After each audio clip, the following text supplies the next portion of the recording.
சங்கதி 24 செய்திகளோடு இணைந்திருக்கிறீர்கள். விரிவான செய்திகளுக்கு செல்ல முன்னதாக முதலில் இன்றைய நாளுக்கான தலைப்புச் செய்திகள். தாயாரை கொலை செய்தாலே வாழ முடியும் என கூறிய மகள் அதிர்ச்சியை ஏற்படுத்திய வாக்குமூலம்.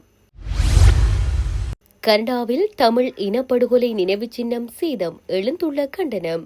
தொடர்வன விரிவான செய்திகள். யாழ்ப்பாண பல்கலைக்கழகத்தின் சித்த மருத்துவபீட விரிவுரையாளர் தயாளினி திலீபன் கொலை செய்யப்பட்ட விவகாரம் சமூகத்தில் பெரும் அதிர்ச்சியை ஏற்படுத்தியுள்ளது. இந்த சம்பவத்தின் பின்னணி பற்றி பலத்த விவாதங்கள் தோன்றியுள்ள நிலையில் இளமை காதல் போதைக் கலவையினால் இந்த கொலை நடந்துள்ளது விசாரணையில் தெரியவந்துள்ளதாக தெரிவிக்கப்படுகிறது. விரிவுரையாளரின் மகளும் மருமகனும் திட்டமிட்டு இந்த கொலையை செய்தது இதுவரையான விசாரணையில் வெளியிடப்பட்டுள்ளது. கடந்த 18ஆம் திகதி அதிகாலையில் விரிவுரையாளர் கொலை செய்யப்பட்டு அன்று காலையிலேயே அரியாலை தனங்களப்பு பற்றைக்காட்டுக்குள் வீசப்பட்டுள்ளார். சடலத்தை வீசிவிட்டு விரிவுரையாளரின் வீட்டில் கொள்ளையடிக்கப்பட்ட நகையை அடக்கு வைத்து பெற்ற பணத்தில் திருகோணமலையில் வாடகைக்கு வீடெடுத்து வீட்டிற்கு பால் காய்ச்சி குடிபுகுந்து தம்பதியாக வாழ ஆரம்பித்த மகளும் மருமகனும் 20ஆம் திகதி காவல்துறையினரால் கைது செய்யப்பட்டுள்ளனர். அவர்களிடம் நடத்தப்பட்ட விசாரணையின் அடிப்படையில் 21ஆம் திகதி தனங்களப்பு பற்றைக்காட்டுக்குள் இருந்து விரிவுரையாளரின் சடலம் மீட்கப்பட்டது. யாழ்ப்பாணம் அராலியை பூர்வீகமாக கொண்ட விரிவுரையாளர் தயாளினி கைதடியில் குடியிருந்து சில வருடங்களின் முன்னர் சுண்டுக்குழி பாண்டியன் தாழ்வு பகுதியில் காணி வாங்கி வீடு கட்டி குடியிருந்துள்ளார். அவருக்கு 2 பிள்ளைகள். மூத்த மகன் ரஜரட்ட பல்கலைக்கழகத்தில் விரிவுரையாளராக உள்ளார். மகளுக்கு 19 வயது.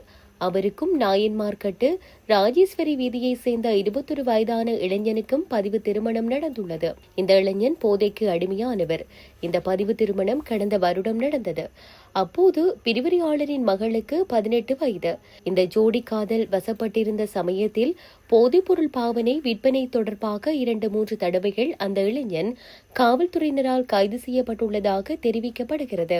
போதை இளைஞனுடன் மகளை திருமணம் செய்து வைக்க மாட்டேன் என தாயார் உறுதியாக கூறிவிட்டதை அடுத்து மகள் வீட்டிற்கு தெரியாமல் காதலனுடன் ஓடி சென்று பதிவு திருமணம் செய்துள்ளார். இதனால் அடிக்கடி தகராறு எழுந்துள்ளது. கணவனால் துன்புறுத்தப்பட்டு அவரை விட்டுவிட்டு தாயாரின் வீட்டிற்கு மகள் அடிக்கடி வந்துள்ளார். மருமகன் குறிப்பிடும்படியாக இந்த வேலையும் செய்யாமல் போதைக்கு அடிமையாக மகளை துன்புறுத்தி வந்த நிலையில் மகள் தரப்பில் விவாகரத்து வழக்கு தொடரப்பட்டது. இந்த வழக்கு தற்போது விசாரணையில் உள்ளது. விவாகரத்து வழக்கு நடந்து வந்தாலும் அண்மை காலமாக சமூக வலைதளம் மூலம் விரிவுரையாளரின் மகளுடன் தான் தகவல் பரிமாறி வருவதாக கைதான இளைஞன் வாக்குமூலம் அளித்துள்ளார். விவாகரத்து வழக்கை தாக்கல் செய்தது தாயாரின் அறிவுரையின் பேரிலேயே என்றும் மகளுக்கு தன் மீதான கோபம் தீர்ந்து விட்டதென்பதையும் உரையாடலில் அறிந்து கொண்டதாக இளைஞன் தெரிவித்துள்ளார். விவாகரத்து கோரிய மனைவியுடனான உரையாடலில் இருவரும் சேர்ந்து வாழலாம் என்ற நம்பிக்கை ஏற்பட்டதாக இளைஞன் கூறுகிறார். விவாகரத்து வழக்கின் கடந்த தவணையில் இளைஞன் நீதிமன்றத்தில் முன்னிலையாகவில்லை. அடுத்த தவணை விரைவில் வரவுள்ள நிலையில் அதற்கிடையில் மனைவியை சமரசப்படுத்தி விவாகரத்து வழக்கை இல்லாமலாக்க இளைஞன் திட்டமிட்டுள்ளார். கடந்த 17ஆம் திகதி இரவு விரிவுரையாளரின் வீட்டிற்குள் திருட்டுத்தனமாக நுழைந்த இளைஞன் வீட்டுக்கூரியை பிரித்திறங்கி சீட்டுக்குள் ஒளிந்துள்ளார். வீட்டிற்குள் நுழையவுள்ள விவகாரத்தை அவர் காதலியிடம் சொல்லவில்லை. நள்ளிரவு 12:30 அளவில் வீட்டுக்குள் இறங்கி விரிவுரையாளரின் மகள் தூங்கிக் கொண்டிருந்த அறைக்குள் நுழைந்துள்ளார். மகளை தட்டி எழுப்பி தாம் சேர்ந்து வாழலாம் என கேட்டுள்ளார். அதற்கும் சேர்ந்து வாழலாம் என அந்த பெண் சம்மதம் தெரிவித்ததாகவும் ஆனால் தாயாரை கொலை செய்தாலே வாழ முடியும் என்றும் கூறியதாக இளைஞன் தற்போது காவல்துறையிடம் வாக்குமூலம் அளித்துள்ளார். அந்த பெண்ணின் யோசனையின்படியே விரிவுரையாளரை கொல்ல முடிவெடுத்ததாகவும் கைதான இளைஞன் தெரிவித்துள்ளார். 18ஆம் திகதி அதிகாலை 1:30 மணியளவில் விரிவுரையாளர் தூங்கிக் கொண்டிருந்த அறைக்குள் நுழைந்ததாகவும் தனது தாயாரின் கால்களை மகள் அழுத்தி பிடித்திருக்க இளைஞன் கழுத்தை நெரித்து கொன்றது விசாரணையில் தெரிய வந்துள்ளது. கொலையின் பின்னர் வீட்டில் இருந்த சிசிடிவி கேமராவின் டிவிஆர் இருந்த அறையை திறந்து டிவிஆரை எடுத்து சென்றுள்ளனர்.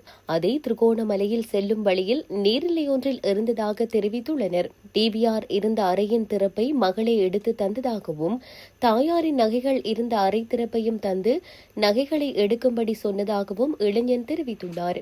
கொலை செய்த பின்னர் சடலத்தை படுக்கை விரிப்பினால் சுற்றி விரிவுரையாளரின் காருக்குள் வைத்துள்ளனர்.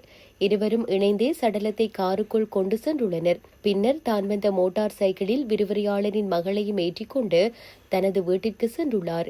அங்கு தனது மோட்டார் சைக்கிளை நிறுத்திவிட்டு வாடகை வாகனத்தில் அந்த பெண்ணுடன் விரிவுரையாளரின் வீட்டிற்கு திரும்பி வந்துள்ளனர். விரிவுரையாளரின் சடலத்தை புதைப்பதற்காக மண்வெட்டி ஒன்றையும் எடுத்துக்கொண்டு காரில் புறப்பட்டுள்ளனர். மண்வெட்டியினால் கிடங்கு வெட்ட முனைந்தபோது மண்வெட்டி உடைந்ததால் அந்த முயற்சியை கைவிட்டு தனங்கிழப்பு பற்றி காட்டுக்குள் சடலத்தை வீசிவிட்டு சென்றதாக இளைஞன் வாக்குமூலத்தில் தெரிவித்துள்ளார். எனினும் கொலையில் தனது பங்கை மகள் இதுவரை மறுத்து வருவதாக விசாரணையாளர்கள் தெரிவிக்கின்றனர். விரிவுரையாளரான தனது தாயாரையும் தங்கையையும் கடத்தி சென்றுவிட்டதாக விரிவுரையாளரின் மகன் காவல்துறையில் முறையிட்டிருந்தார். காவல்துறையினர் இது தொடர்பில் தீவிர விசாரணை நடத்தி கொண்டிருந்த போது சில தொழில்நுட்ப வசதிகளால் தம்பதிகள் சிக்கியுள்ளனர். அவர்கள் சிக்குவதற்கான தொழில்நுட்ப தகவல்களை விரிவுரையாளரின் மகனே கொடுத்துதவியுள்ளார். இந்த ஜோடி தப்பி செல்லும் போது விரிவுரையாளரின் ஏடிஎம் அட்டையை பயன்படுத்தி கிளிநொச்சி பரந்தன் பகுதியில் பணம் பெற்றுள்ளனர். இதற்கான குறுந்தகவல் விரிவுரையாளரின் தொலைபேசிக்கு சென்றது. அத்துடன் திருகோணமலையில் உள்ள எரிபொருள் நிரப்பு நிலையம் ஒன்றில் QR குறியீட்டுக்கு எரிபொருளை பெற்றுள்ளனர். இதற்கான குறுந்தகவலும் தொலைபேசிக்கு சென்றது. இது தவிர கொலையின் பின்னர் தனது தொலைபேசியை நிறுத்தி வைத்திருந்த மகள் திருகோணமலையில் வீடொன்றை வாடகைக்கு பெற்று குடிபுகுந்த பின்னர் தனது தொலைபேசியை இயக்கியுள்ளார். இதன்போது அவரது புவியியல் இருப்பிடத்தை சகோதரன் அறிந்து கொண்டார். இந்த தகவல்களின் அடிப்படையில் காவல்துறையினர் துரிதமாக செயற்பட்டு திருகோணமலையில் வைத்து இந்த ஜோடியை கைது செய்துள்ளனர். விரிவுரையாளரை கொன்ற பின்னர் அந்த வீட்டிலிருந்து எடுக்கப்பட்ட நகையை அடகு வைத்து பெற்ற பணத்திலேயே திருகோணமலையில் வீடு வாடகைக்கு எடுத்துள்ளனர்.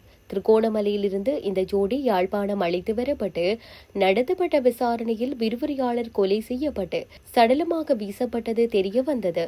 இளைஞனின் தகவலின் அடிப்படையில் தன்னம்கிளப்பு பற்றைக்காட்டுக்குள் விரிவுரையாளரின் சடலம் மீட்கப்பட்டது.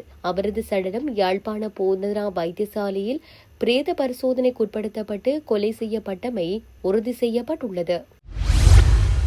கனடாவின் பிராம்டன் சின்குவாசி பூங்காவில் அமைந்துள்ள தமிழின படுகொலை நினைவு சின்னம் மீண்டும் ஒருமுறை திட்டமிட்டு சேதப்படுத்தப்பட்டமைக்கு கண்டனம் தெரிவிக்கப்பட்டுள்ளது. ஒன்டாரியோ மாகாண சட்டமன்ற உறுப்பினர் விஜய் தணிகாச்சலம் மற்றும் கனடிய தமிழர் தேசியவை இவ்வாறு கண்டனம் தெரிவித்துள்ளன. கடந்த 20ஆம் திகதி அதிகாலை வேளையில் இந்த நினைவு சின்னத்தின் பிரதான மேடை மற்றும் நினைவு பலகைகள் வர்ணங்கள் பூசப்பட்டு சிதைக்கப்பட்டுள்ளன.